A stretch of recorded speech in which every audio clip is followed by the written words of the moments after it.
ঈদুল আজহার ছুটিতে ফাঁকা রাজধানী, প্রধান সড়কগুলোতে নেই যানবাহনের চাপ, ব্যস্ততম এলাকায় নেই চিরচেনা কোলাহল। এমন ফাঁকা সড়কে জনসাধারণের নিরাপত্তা বিঘ্নিত হওয়ার আশঙ্কা থাকে।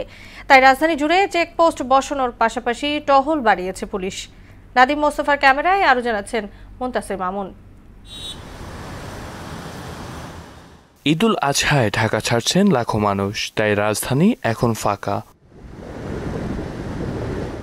রাজধানীর বিজয় সরণি, হাতিরঝিল, ঢাকা ময়মনসিংহ হাইওয়ে, কারওয়ান বাজার সহ ব্যস্ততম বিভিন্ন এলাকায় অল্প কিছু গাড়ি চলাচল করতে দেখা গেছে।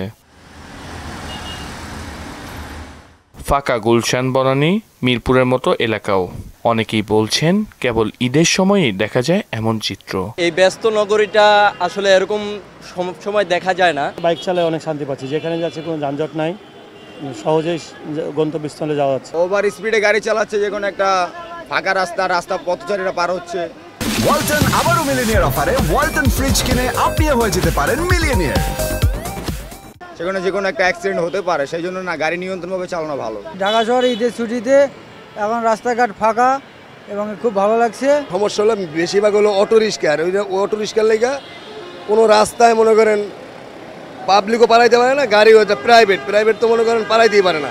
ফাঁকা রাজধানীতে নিরাপত্তা নিশ্চিতে সতর্ক আইন শৃঙ্খলা বাহিনী। প্রতিটি এলাকায় জোরদার করা হয়েছে টহল, বসানো হয়েছে অতিরিক্ত চেকপোস্ট। বিশেষ নজরদারি চলছে বাণিজ্যিক ও কূটনৈতিক এলাকায়।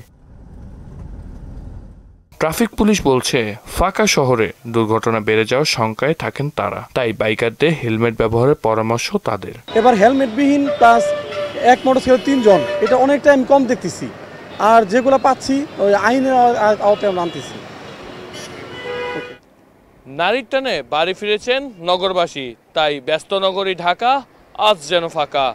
মুনতাসির মামুন, মোহনা সংবাদ, ঢাকা।